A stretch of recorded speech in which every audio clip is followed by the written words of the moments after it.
Ready? Hit it! Hello everyone and welcome to Twice Nightly the podcast with Maria Lovelady And Michael Alan-Bailey, a podcast that aims to bring everything variety out of the wings and into the limelight.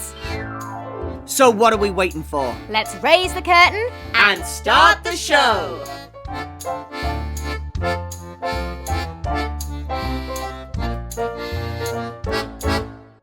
Coming up on today's show, we speak to comedy maestro Sam Avery We talk about comedy bringing communities together. and find out why Maria's always got a can of Coke and a Mars bar ready for me in her fridge. Welcome back, everybody. It's nice to be with you again. How are you feeling, Maria? I know you're not too well this week, but you're looking great. Thank you. I'm trying my best to keep my spirits up. I have COVID this week, but we are recording remotely, and that's the joy of Zoom, isn't it, That's for the everybody? joy. No one's going to catch it from listening to this episode. So today we are actually focusing an episode around comedy and wellness. So actually the fact that I'm not too well today is quite relevant because today we are talking to Sam Avery, who runs the Comedy Trust, and a huge part of the work that he does as a comic and stand-up comedian is about bringing people together and the effects that come from laughing together, watching comedy together, connecting, and all the goodness that that can bring psychologically and just the health benefits of that. So if I'm going to take anything from today's episode, I guess it's that I should spend the day laughing. It's funny, isn't it? Because I feel like this is actually a conversation that has come up a lot lately. We did touch on it on our last episode with Joe Pasquale, didn't he? He said that his job as a stand-up comedian is to make the audience not worry, to give them no concerns, to make their problems irrelevant for the 2 hours that they're listening to him, which I thought was really interesting. And that I just feel as though that conversation has come up a lot in the last couple of weeks. I've just finished doing half-term panto. We had this exact same conversation about our job is to make the audience forget their troubles for 2 hours.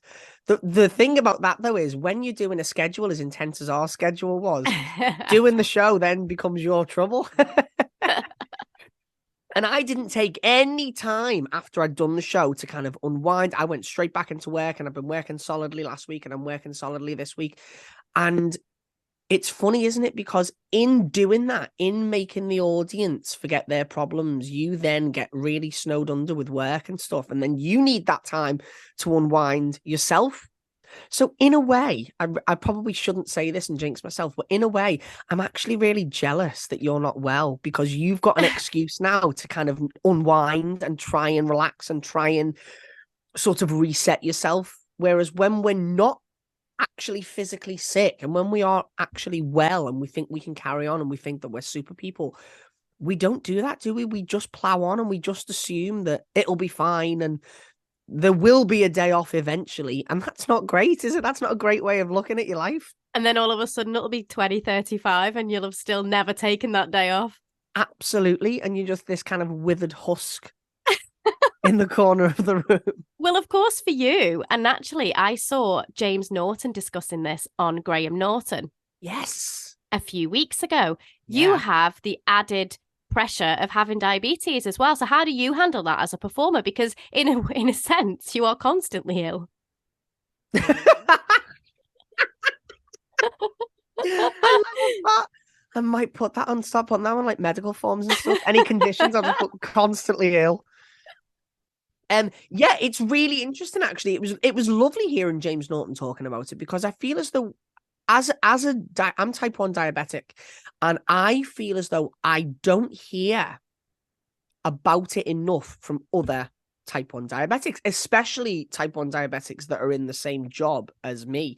I feel as though actually it's more obvious these days in children, because the awareness about diabetes and the ways that we're able to identify them, and for example, like the patches that we have on our arms that test our bloods, that's a lot more common in kids rather than adults. Because, like, for example, when I first got this patch, I was really resistant to getting it, because I was like, well, I know how to deal with it, and I like the way that I've had it and dealt with it in the past is my way, and I kind of don't want to, I was really resistant to sort of moving with the times because it wasn't what I was Really? used to.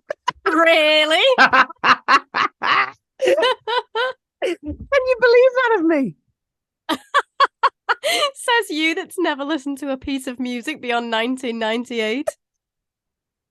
Well, this is the thing. Yesterday was like my first day off in ages, and I was like, I'm just going to spend the day doing what I want to do. And I thought, I'm just going to sit down and watch a load of films. Well, not one of those films was in colour. Well, there you go. You've just proven your Just own point. proven my own point. In recent years, I've found that I'm having more complications with my diabetes, which is just a natural thing kind of as you get older, really. Obviously the stuff that affects me now and the stuff that I have to worry about now isn't stuff that I would have had to have worried about in my teens or in my 20s, which is when I was diagnosed. It wasn't long after I got diagnosed, and your mum gave me a birthday card with chocolate all over the front. On purpose? On purpose. Oh my God, this is so my mum. And I think she wrote in it, "Happy birthday, Mike," in brackets, "death by chocolate." Oh my gosh. Anyone that's listening that knows my mum knows that's exactly what she would do. It was totally relevant at the time, by the way. She wasn't just being mean. And one of the struggles that I'm finding is balancing the diabetes when I'm doing a show or when I'm doing a performance, because obviously it's so high energy. And for anyone that doesn't have it, for anyone that, it lives a quote unquote normal life, generally we know how to deal with that, because obviously if we're feeling tired or if we're feeling run down, the average person might just like go and grab something to eat or go and, have a fizzy drink to just kind of boost their energy up a little bit. That's the same for me, but balancing that with diabetes just makes it that little fraction harder, because it's a balancing act and it's a tipping scale. And, maybe I do that. Maybe I do have something to eat or have an energy drink to try and boost me out of my tiredness. But then in doing that in turn potentially tips the scale of the diabetes. So it was really nice, like you say, when we heard James Norton talking about it on Graham Norton, saying that, when he does a show, he has to have maybe sweets or like a sugary drink kind of concealed around the set in the performance that he's doing. And to me, I'd never sort of thought of that as being something that was normal for other people that have this condition. Mm-hmm. Like, I always thought I have to make sure that before I go on stage, I'm okay, because the risk of not being okay on stage is terrible. And obviously I can't just eat a sweet or have a drink of Lucozade during a scene. Mm-hmm. But then James Norton said that that's kind of what he does. Yeah. So it was really funny, actually. I was like, oh yeah, like I suppose this does happen. And regardless of what the audience sort of think, and regardless of that maybe moment where you have to break the fourth wall or you have to slightly come out of character maybe to accommodate this, unfortunately, that's just how it's got to be. Does that make me a bad actor that, oh God, I had to come out of character to have that doesn't make you a bad actor, Mike. There are a lot of traits that make you a bad actor, but that's not one of them. But it does make you think that, and it is a concern, I would say, for me, that, God, does this mean that I'm really unprofessional for coming out of character so that I can have a couple of love hearts during a scene? But what's the alternative? I keel over, So it's funny, isn't it? And I think that would be a lot more distracting. Well, I would think so. I don't know, because it's never happened, but I would think so. Well, thanks for sharing that, because it is really interesting. And I think probably enough people don't share it because they're having the same anxieties as you and they don't want to appear unprofessional, or like it's going to happen on a daily basis and it's a risk then to hire you. And obviously there's a lot of people dealing with this and dealing with different health concerns. Especially, like, I would say with conditions that are sort of hidden and that on the surface, just by looking at someone, you wouldn't know that someone had, Uh-huh. Like, I always think, for example, I'm sure she won't mind me saying this, but like my mum is epileptic. Mm-hmm. And I always think, let's say she wanted to be a performer. She absolutely never would. That is honestly my mum's idea of hell. But I always think, I can imagine your mum being quite a good, like, Marie Lloyd-esque kind of character. It's mad, isn't it? I actually can, but she would hate it. It's funny, isn't it? Because I always think, well, let's say that, like, for example, my mum did want to be a performer, or let's say a performer had epilepsy. How do you deal with that? When, I mean, even something as simple as, how many shows have we been in where there's a strobe light? Well, all of them. Literally. And obviously that would affect my mum. That would affect anyone that had that condition. So I always think it's really interesting. And again, it's not something that we're very conscious of. Because obviously if you don't have that condition, you just wouldn't be conscious of it anyway, because why would you? But also, if you're the person that has that condition, obviously you sort of do whatever you can to try and come across as though you're fine and that there's nothing wrong. And, you know, anything that's going to affect you and affect your work, you've kind of pre-thought of before you approach the job anyway. Yeah. And especially in an industry that's as competitive as this one, you don't want to appear to have any vulnerability or any reason for people not to give you the job. 100%. Whereas you then know in hindsight, especially from an employer's perspective, it's a really stupid thing not to let somebody know that you've got these conditions. Because I've so done that. I've done that loads in the past. I've just not told people, and not because maybe sometimes you think, oh, maybe it's best that they don't know because you don't want to come across like you're a concern or that you're a worry. But also you think, well, if I can control it and if I'm okay with it and I've got it to a place where I can deal with it if anything goes wrong, I suppose there's not really a need for anyone to know about it, because then you feel as though you're sort of telling somebody, like you say, I've got this condition, and they go, okay, what does that mean then? What do we have to do to deal with that? And then I go, well, nothing really, because I've got it under control. Yeah. You think, well, what's the point in even bringing it up? But I've definitely worked for companies in the past where I haven't said anything, and then there's maybe been a very minor problem, and I mean very minor, where maybe I just have to say, can I just nip off and just grab a Mars bar? Yeah. You know what I mean? And then they're like, oh, why? And you say, well, I'm diabetic. And then they go, why the hell didn't you tell us? Because that's something that's very easy for them to have. I mean, I actually the other day was in my fridge, because I don't drink Coke or anything like that. And I've got a can of Coke and a Snickers in my fridge that I know are for you for when you come, in case.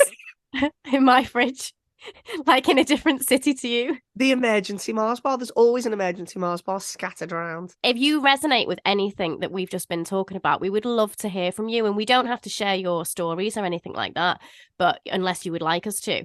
But it just is really interesting. And let us know if you know of any performers that have conditions. I think even that is so interesting, I think. Yeah. And historic. I wonder how they coped with it. Like back in the day, if you know this stuff, any techniques that people used in the past or are using now, let us know, because we would love to hear from you. The only other person that I know that's got type 1 diabetes apparently was Sharon Stone, but then I read an interview where she was like, this is just this rumor and I'm absolutely fine. So I don't know where that rumor came about Sharon Stone. Maybe she wrote it on a CV for a job once. It's just something for IMDb, isn't it? Something good in the trivia section. Anyway, bringing it slightly back, I did, again, following on from our chat with Joe and following on from everything we're going to be talking about with Sam. And I didn't even do this consciously yesterday, but I said to you, because you said you had COVID and you weren't feeling too great. And I said, get on the couch and get some Laurel and Hardy on. That wasn't even me thinking, oh, because that's what Joe suggested, or because that's what we're talking about with Sam. That is just what I would do. That's Laurel and Hardy, like my go-to.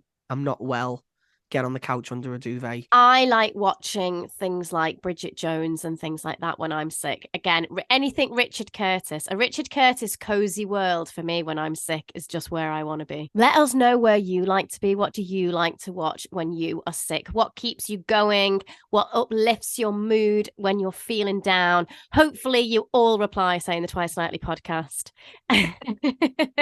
Well, we would love to hear from you as always. Please get in touch on our social media. We're on Instagram, we're on TikTok, Twitter and Facebook. And of course, you can always record a message for us on SpeakPipe. So let's get into our chat with Sam Avery and let's give a little bit of a backstory as to why we were at Liverpool's Royal Court Theatre in the first place, which is where we recorded this episode. The day that we recorded the interview with Sam, we were backstage at the Liverpool Royal Court because we were performing as part of their lunchtime variety club. Now, as you will all know, we have a stage show which will be running from the 27th to the 29th of April at the Liverpool Royal Court. And Sam very kindly invited us to be part of the Lunchtime Variety Club, and we performed like sections of the show. We did some more classic numbers. We did some patter with the audience, which you will hear us talking about in the interview. I was very nervous.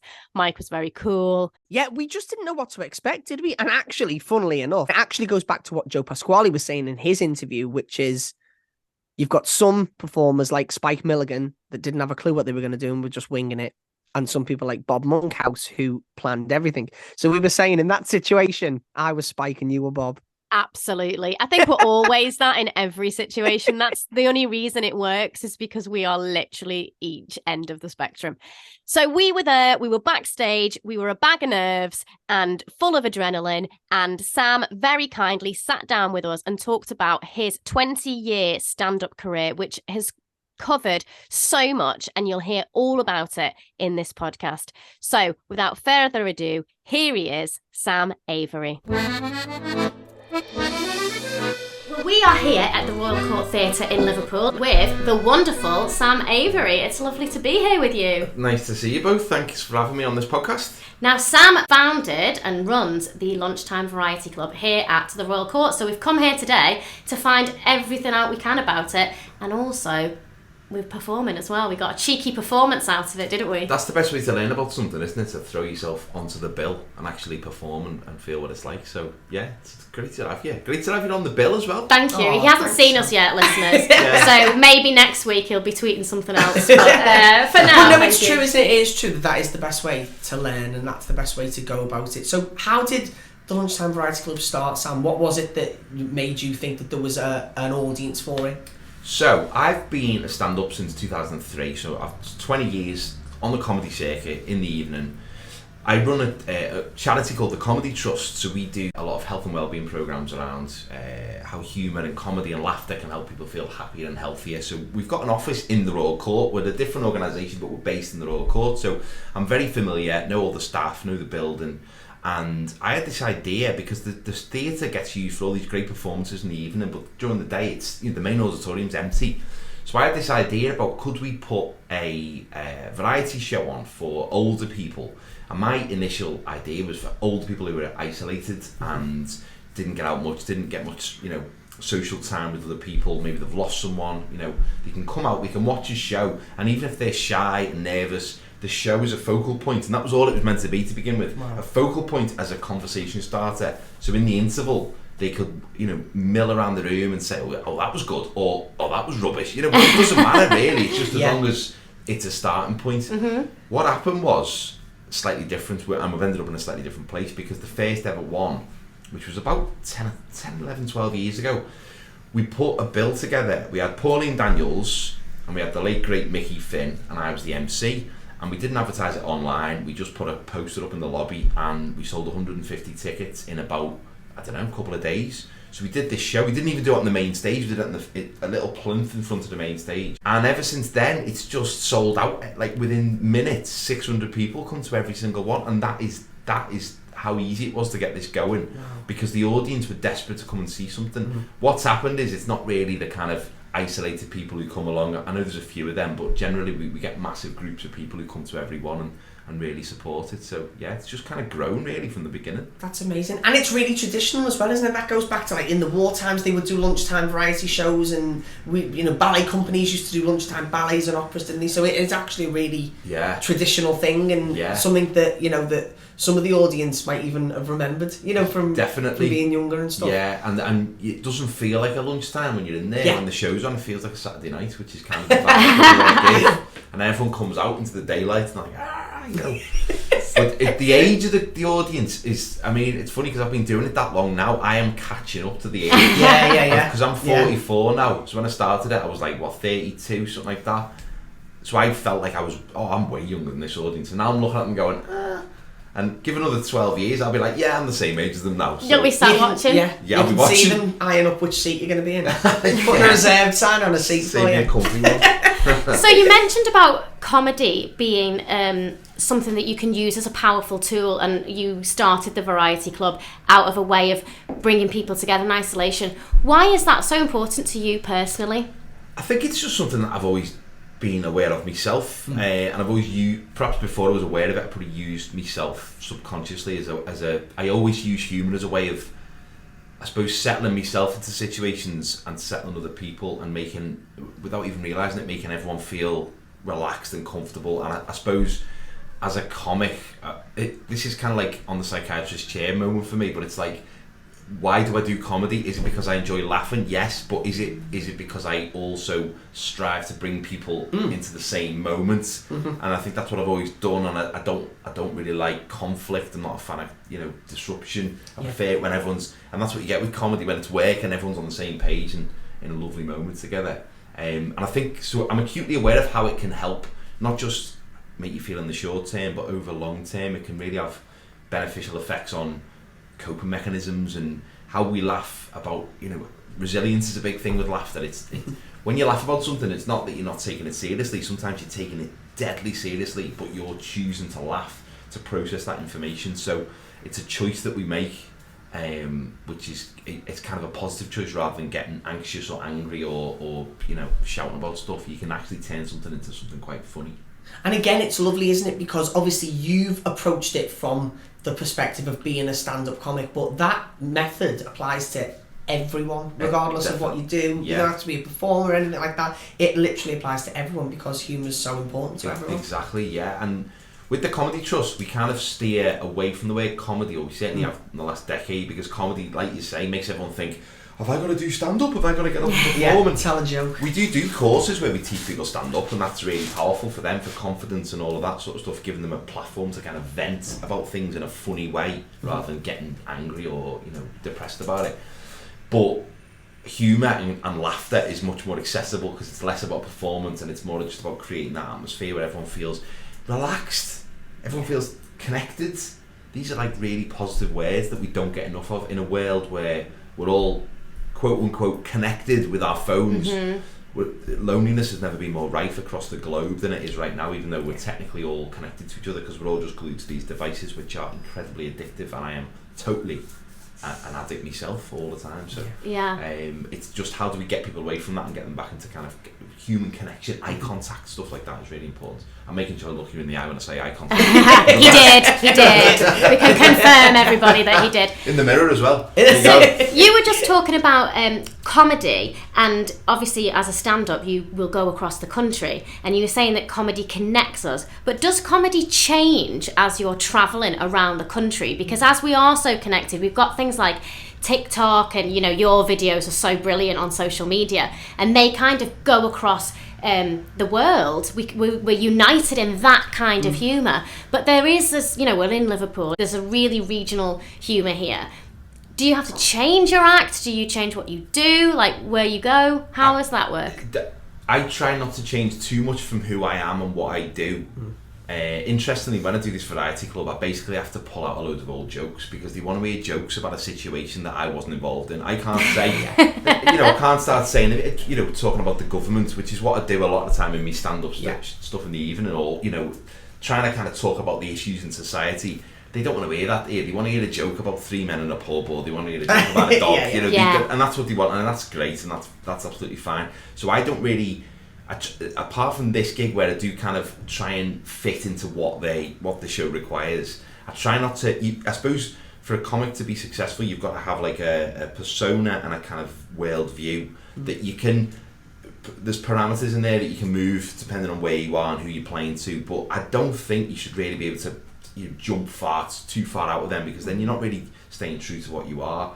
There's a phrase on the comedy circuit which is being able to play every room, and I do feel like if you have strict parameters within your persona, you can be quite flexible with them but still retain your sense of who you are, but still manage. It's more the way you deliver that material to the audience in question, and it's not really regional. That in my experience, it's more to do with class and age. They're the big things. Right. So I could do to a group of older people here, and they want to hear the jokes. They want to hear old jokes that are removed from reality. They don't want to hear political satire. I did a show last night in Manchester, and it was about 100 students who were 25 years younger than me, and I was working out some new material, and a lot of it didn't have the jokes yet, but they were applauding because I was making what I felt were very obvious points about the state of the country, and they were going, yeah, I'm glad someone's saying that, and I'm going, don't clap that because it's not a joke. It's not even. It's just a fact. I think I said food banks are bad, and everyone went, yeah, you're right. It's bad that we need food banks. I don't mean the food banks are bad. I mean it's bad that we need food banks, which is, I think everyone would agree with that. So they're much more kind of fight the power, optimistic. We can change the world, like I was when I was 21. Yeah. People in the 40s are kind of in the middle, where they're starting to drift maybe politically to the right, and also perhaps less aware, or more aware that they can't change the world, and there's like that sort of pessimistic sort of the only time it really affects it geographically, and again it's more of a class thing, is if you go to a really wealthy part of the country. Surrey is one of the places where I go to, and I go, okay, this is slightly different. Everyone's lived a very different life to me, and I'm fairly privileged myself. I had a great upbringing and all that, but they have lived a different life. So that's kind of, it's always in your head. But then maybe that's in your head with the Scouse accent. I go, they're all looking down on me, and you think I'm some kind of not cheeky northern. They're probably not, but whatever you take into that situation becomes reality, doesn't it? So a lot of comedians say that Liverpool is a very hard venue and a very hard audience to crack, because the audience are usually funnier than the comedian. How do you find that as a Liverpool comedian? Do you find the Scouse audiences? I've always found them really easy, because I am from the area, so they hear me accents and they go, oh, he's alright, he's one of ours, put the gun away, Billy. You know what I mean? Everything's fine. But I do feel that's changing slightly, and it has over the last 10 years, and we're really lucky that we've got one of the best comedy clubs in the country, if not the world, in Hot Water Comedy Club in Liverpool, where I'll be at tonight, and I'm there all the time, and that is so well run and so well set up. Everyone's so well behaved and so up for it. There's very, very little kind of heckling, really. I think back in the day when it was all stags and hens and stuff in these bigger rooms, it kind of got a little bit disruptive, and a lot of acts did come, especially from London, and just they didn't know how to react, and it wasn't that the Scouse audience were trying to ruin it, they were just trying to join in. A lot of heckling is you could do a whole like TED talk on heckling and the different types, but I suppose most heckling is friendly and supportive. It's not people trying to disrupt you, they're trying to join in. Well, they're listening. If they're heckling, they're listening. They're not zoned out and gone on the phones or daydreaming. They're with you, like you said before. I love that expression, that you're all in the room together, and that you're in a moment together, and heckling is part of that. I mean, we might not say that if we get today. I'll remind you of that now. No, the only heckle I've ever had at this gig at the Variety Lunch Club was I do my offstage announcements on the offstage mic, and I'll put like a showbiz voice on. Ladies and gentlemen, please welcome to the stage, Mr. Sam Avery, and I walk out. And one time I did it, because I compare this every month or every 3 weeks, whatever it is, and I did my announcement and I walked out, and I just heard this old Scouse woman go, oh friggin' hell, not him again. I've never laughed so much in all my life. It was so funny. And then you had to walk out onto the stage. I was walking out as I heard it, and I just saw her and I just started laughing. I was so funny. Oh my God. So funny, she was so angry. So going off that point, so stand-up, I think for me, because we talk about all areas of variety performance which stand-up fits in, it to me is the scariest one. I think I would rather learn how to eat fire than do stand-up. So what tips would you have to someone that was maybe starting out, or how do you get into it? Like, why do you put yourself out there to be heckled like that, I thought you were going to ask Sam for tips on eating fire then. Yeah. So well, you look like someone that could. I don't eat fire, but I do breathe it sometimes. I suppose I would say that, like we discussed, heckling doesn't happen as much as you think. That's always a big fear when people step up. You're always going to be crap when you start, don't worry. Your first gig's probably going to be your best gig that you do for the next 2 years, because you'll have all that adrenaline and excitement, and then you'll really start the process in your second gig, really. There's loads of opportunities for open mic gigs now. When I started 20 years ago, it was really difficult to get on stage, but there's a night every night of the week, a comedy night somewhere. If you do it, you've got to do it because you love comedy and you want to do comedy and you want to learn a skill, not because you want to get on the telly, because it's really difficult, and even that might take 8 to 10 years if you're going to do that. So you've got to really want to learn a skill, like you want to learn a martial art, or start practicing yoga or something like that. It's something that you really can lean into and take deep dives into different aspects of it. And I would say for the first 18 months of doing stand-up, I advise everyone to just experiment. Doesn't matter. Don't enter competitions. Don't try and get fancy gigs. Just do all the little open mic gigs and experiment and find your voice and find out who you are. Because once you start getting paid, it's very difficult to start experimenting then, because then you risk losing money or losing bookings. And find out who you are, because you might discover that you are the most unique voice that has ever lived. You're probably not, but you never know until you try. So you've got to carve your own groove out of it, really. So that's great. But don't sit on it. Just get up and do it. Have a go. And you might be crap. And if you are crap, be honest with yourself and go, this isn't for me, and stop doing it. Because I know people who've been doing comedy for 30 years and are still terrible. And it doesn't bring them any joy. They're still thinking, I'm going to get better at this. You're not. Find something else. It doesn't mean you're a bad person. It just means there's something else out there that you're going to be better at than this. Well, we've talked loads about you, and it sounds like you know what you're talking about. So where sounds that way. Yeah, it does. So where have you learnt this from then? Who are some of your comedy icons? So when I started stand-up, there was two people I wanted to emulate, and I have not emulated them in any way whatsoever. And again, this is probably a learning point for new comics, is that it was Bill Hicks and Richard Pryor. They were my two icons. I don't really listen to Bill Hicks that much anymore. Richard Pryor, I just bought a Richard Pryor vinyl LP that I found in a charity shop the other week, and it's just, I've not played it yet because I just want to look at it. It just feels like I've got a piece of history in my hands. But they were very much, Bill Hicks had this kind of way of talking about everything that was wrong in the world and doing it in a really funny and an angry way, and I really liked that because I was young when I was listening to him, and I was kind of aggressive. And Richard Pryor was again, he was talking about issues in society, but he was doing it in a much softer way, in a much more way where you draw the audience in by creating characters and creating scenarios and a lot of social commentary. Of course, Richard Pryor grew up in a brothel in a African American part of Illinois.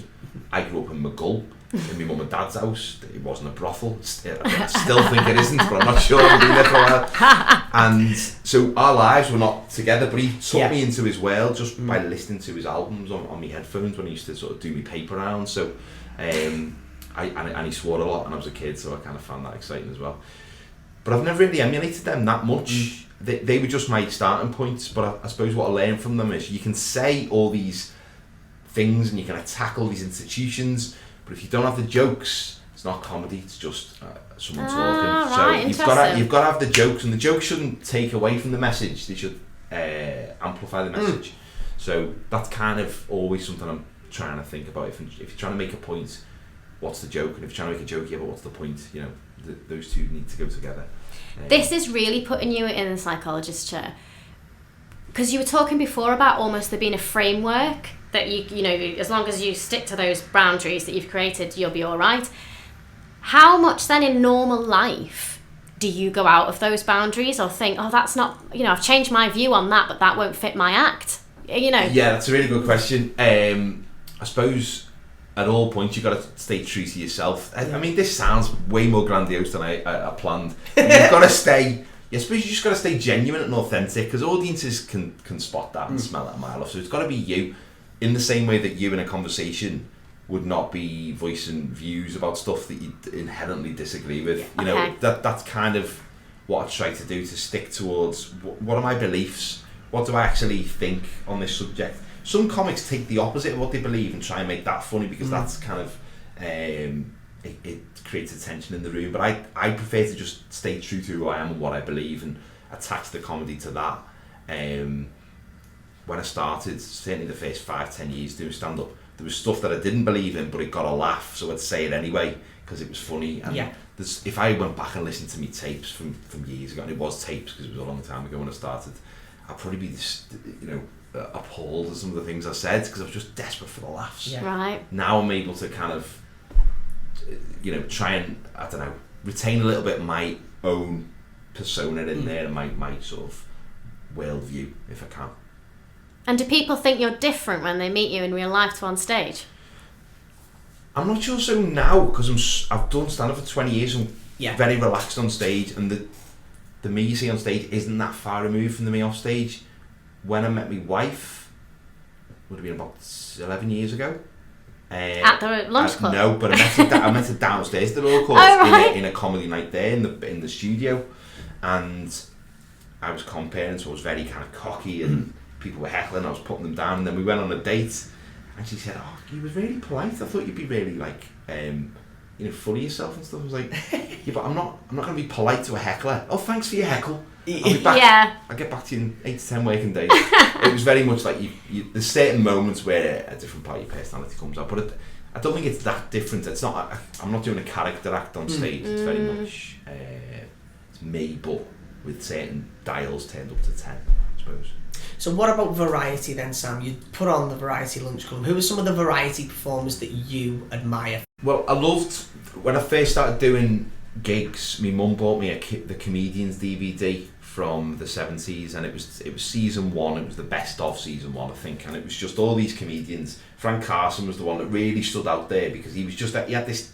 His accent was there, but he had this different way of delivery, and some of the gags that he delivered. And it was interesting with that DVD because all of the comics were doing the same selection of gags, but you'd see the same different comics doing the same gag, sort of 3 clips removed from each other. Right. But you got to watch their different delivery style and maybe a little bit of extra information that they'd had. So that was really interesting. And there's some great variety acts on the comedy circuit now. Someone like Steve Royal, who we've had here, who's fantastic, and he's done panto for forever. All his juggling and his physicality of what he does. We saw Steve Royal in the Dan Leno show. Yes. And he was brilliant in that. That like his knowledge of that character, the real man, and allowing himself to be able to sort of incorporate all his own skills into that show was brilliant. He's so talented, Steve, and he just come second in Britain's Got Talent and was about to embark on a national tour, and I texted him going, "Do you fancy doing the Variety Club for 150 quid on a Wednesday afternoon?" Thinking he'd say, "Oh, I can't, I'm too busy." And he was like, "Oh yeah, what dates have you got?" So he came down and did it. He likes any gig where there's a high ceiling so he can do all his juggling. Gets the guitars out and starts juggling guitars. So he's been fantastic. And I love some of the magic acts that you get as well. I mean, we tend to kind of have a lot of singers on at this Variety Club, and I suppose I like anyone who's got a skill, that's a real skill, but they're able to kind of operate outside of it as well. So if you've got a great voice but you've got a little bit of, they call it patter in this world, don't they? I love some of the patter that some of the singers have got. Some of them go into the crowd and are walking around the crowd and dancing with them and stuff, and the crowd don't really know what's going on. I suppose I love anyone who's in the room, you know, operating in that moment and able to react to what's going on rather than press play and here's the act, ad nauseum. That's it. Well, that is variety, isn't it? It's that connection with the audience, because it's effectively it's all for the audience, isn't it? You know, variety's a very kind of generous medium, isn't it? There's really? no fourth wall, is there? Yeah, that's it. That's it. If we're going to get all arty-farty or grandiose, as you said, there's no fourth wall. We're not just there to be in our world. That's it's it. like you have to include them. Otherwise, there's no point. Yeah, exactly. Yeah. So obviously we're here at the Royal Court Theatre, which is your favourite theatre in the world, we're sure. In the universe. But we always ask our guests, what are some of your favourite theatres or places or spaces to play? Okay, so I've been really lucky since 2018 to be able to do a national tour once a year off the back of social media, Facebook page basically. Which we'll link to in the show notes. It's amazing pages. Loads of videos, and I used to before the algorithm changed, I used to write blogs and stuff. But anyway, Leeds City Varieties is, and I've done there 3 times, and I'm doing it again in next February, and it's just the history in that building, because the slant, you got the slope stage, the way the beautiful ornate, the way the seating areas are set up, the list of people who've played there. Yeah. I mean, the first time I played there, I was nearly in tears before I went on, because I was thinking, how have I got here? How have I got to this venue? And how am I able to stand on the same stage as, you know, all these incredible, like, household worldwide names from the past who, you know, before TV would do much smaller venues because that's the way the world was. So that really stands out, and the sound is amazing. The Lowry Theatre is incredible. The sound, that was built to keep the sound in and very modern to the other end of the spectrum. Leicester Square Theatre as well in London is a phenomenal venue with a nice low ceiling. And Steve Royal couldn't go there then. Steve Royal would have to get on his knees. I've seen him kneel down and do it. And he's such a pro. He won't moan. He'll just look at it and go, yeah. Leicester Square's quite a good for feeling together as part of an audience. I always feel like that's a good crowd to be in. Definitely, yeah. It's really, really, really kind of, just any kind of old, tiny theatre. Yeah. Where you can, like, not smell the history, because that sounds like a health and safety issue, but you can kind of feel the walls have memories, don't they? And you can 100%. Mm-hmm. We went to a exhibition in Birkenhead in the summer about the Argyle Theatre, and they had this huge mirror that had been side of the stage, and they had like a list of names basically of everyone that had performed at the Argyle, and you had all these really famous people, and they'd looked in that mirror before they'd gone on stage, and you think, like and now we can see in the mirror. It's bananas, isn't it? It is. The St George's Hall concert room as well in Liverpool is really amazing, and we did a community comedy competition sort of thing years ago there, and someone said to me before I went on, Charles Dickens used to read from his books in here. I was like, say what? Normally I get Bobby Davro was here last week or whatever, which is amazing. But Charles Dickens, kind of next level. He wrote The Muppets Christmas Carol, didn't he? Or Christmas Carol, as he called it then. I mean, we won't tell you which one we prefer because we'll look very lowbrow, but it's very obvious.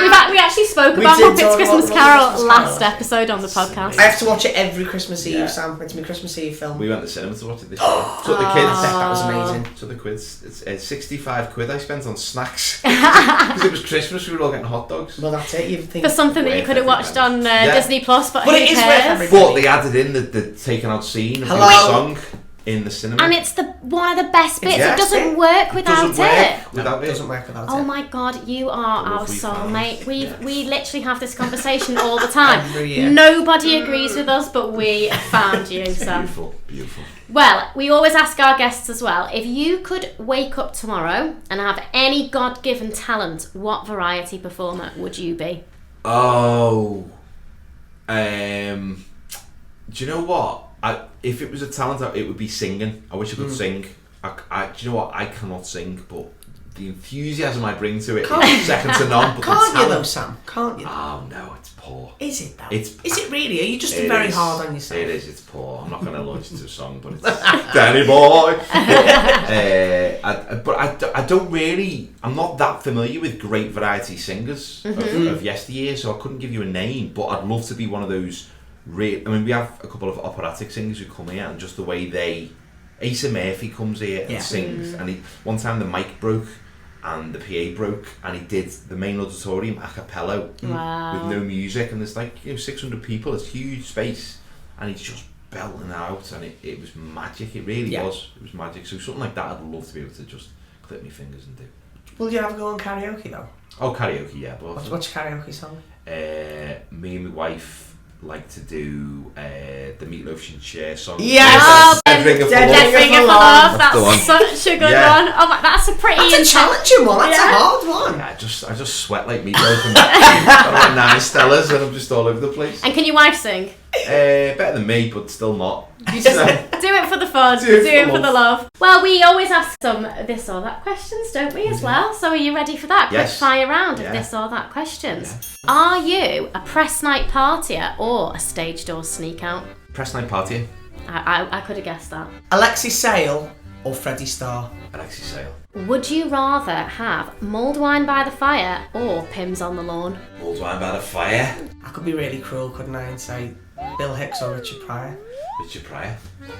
Liverpool or Everton? Everton. And would you rather be sat in the audience or waiting in the wings? Waiting in the wings. Something magical, isn't there, about waiting in the wings to go on? And now I tell myself, when you get those, like, I'm not, especially if it's a new piece and you're like, I don't know how this is going to go, or what I'm going to say, I can't remember it. Now I'm really good at going, but this is why I do it, this little uncertainty before you go on. This is the moment. The show's great as well, but this is the springboard to where you're going to go, so embrace it. That is amazing food for thought for us who's about to go and do this Friday show, isn't it? So would you rather then, this is you can be a longer-winded answer, be doing new material or old material? Oh. There's a moment where I'm writing a new show at the moment that starts in October, so I've literally just started the process of the brand new show. So last night, 20 minutes, notepad, never said it before, A lot of it didn't work, some of it did. The bits that didn't work I had loads of fun with anyway, because I just sort of talked about how crap they were. But, and made that funny, you know, just keep the energy levels up. Yeah. That's the most exciting moment to me. I mean, there's a moment when your show's ready and then you start the run and everyone, and you know the beats and you know the bits and you know, and then the bits that are working start to grow and you get even better. Or there's a little line that comes to you on night 6 and you go, where was that line? You know, that's the best line of the show now, but I just came in. But the process of just, I think I always consider myself to be like an artist in a way. I don't mean that in a pompous way, just in someone who likes to create stuff. And if I've got stuff in my head and I don't get it out, I get annoyed and I get frustrated with life. So I think that's a good definition of an artist, isn't it? Yeah, definitely. You've got to get it out, haven't you? So the process of new stuff is me just going to the gym, basically, and all this energy is leaving, and then I'm so relaxed. Now I've started that process, I'm like, it's all coming out my head, and I feel really in tune with everything I'm doing. So, new material. Well, it's been a pleasure to talk to you today. We could talk to you all afternoon, as we always say, and go in a deep dive about how you do because honestly, stand-up to me is the most terrifying thing. And we're doing a bit of patter, as you called it, with the audience. Yeah. And Mike is absolutely so chilled about it, and I am not. Can't wait to see your stuff. So, yeah, it's been great to meet you. Thanks for having me on your pod.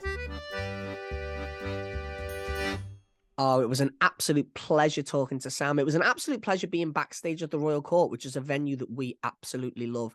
And then, obviously, after we'd finished the interview, off we went on stage and we had the best time, didn't we? We had just such a lovely afternoon. We did. And we've talked about this before on the podcast, I think, but it was really an amazing day and a real pleasure to be there. Absolutely packed, full house. We got everybody singing one of our songs, the Liver Birds, didn't we? We got everybody in the place singing, waving their arms around, all that audience participation and patter that we'd been talking about in the interview with Sam. And I think doing that interview before really helped my mindset and really helped me know what the audience wanted. And what's really nice about this is Asa Murphy, who is mentioned in that interview with Sam, as the guy that was singing without the mic when the electricity went down. He has since asked us to be part of his variety performance at the Epstein Theatre in June. So we will be back. We'll be doing it again. So we can't have been that bad, can we, Mike? It must have been good. My favourite part of the afternoon was, obviously, like we said, you were quite nervous because you'd never really done anything like that before where you had to be you. Never. So sort of like hosting and comparing, that kind of thing. I have done it before and I know that it's, doable. And I was very aware that I was like, right, Maria's never done it before. I have done it before. So I'll just, whenever you're talking or whenever it's sort of handed over to you, I'll just sort of be there ready to kind of throw the life jacket out. You know what I mean? In case we need it or in case we need whatever, I'll just be ready to dive in. And there was one point where I thought, I'll take, you were talking and I thought, I'll take over in a minute because, you've been talking for a long time. And I just looked over at you and you were so into it. You were literally on the edge of the stage, leaning over into the audience, riling them up, getting them to clap, getting them to shout. And I remember just thinking, she's fine. She's absolutely fine. She doesn't need my help. No, I did. I think having you as that safety net and knowing that I was on stage with someone as talented and as experienced as you just let me, because I had that feeling that if I failed, I knew you'd pick it up. I knew you'd be absolutely fine. And I was dressed, as in the Madge costume. So I was like half naked with massive feathers on my head. So I just don't think you can kind of come out like that and then not be 100% confident. Yeah, completely. When we came off, I was so happy we did it. And I'm really, really looking forward to doing the Epstein in June. So we will let you know all the links to those tickets as well in the show notes down below. And don't forget that tickets for Twice Nightly are on sale now. Yeah, we will be at the Royal Court in Liverpool. We'll be at the Shakespeare North Playhouse in Prescott. We're coming to Victoria Hall in Settle. We're coming to the Theatre on the Steps in Bridgnorth. We are coming to the Gladstone Theatre in the Wirral. We're coming to the Middlesborough Theatre in Middlesbrough. And we're coming to the Grand Theatre Studio in Blackpool. So there's plenty of opportunity for you guys to come and see us. So make sure you do. Get your tickets, come and see us, and come and say hello. We always love meeting people. We always love chatting to you guys about what you like about variety. We always love chatting to you about what you like about the theatre. It's just a way, as we always say, to keep that community growing. Our next episode, in fact, it might even be our next couple of episodes, because we've got that much to cover on our next guest, is a very, very special guest. Possibly, I feel like it's maybe a bit over the top to use the word dream come true, but this is a dream. No, come it true. was. Ponder this, listeners. Ponder this. What do Olivia Newton-John, Debbie Reynolds, and Jerry the Mouse have in common? All will be revealed when we speak to our next guest. All that's left for us to say is... See you next week.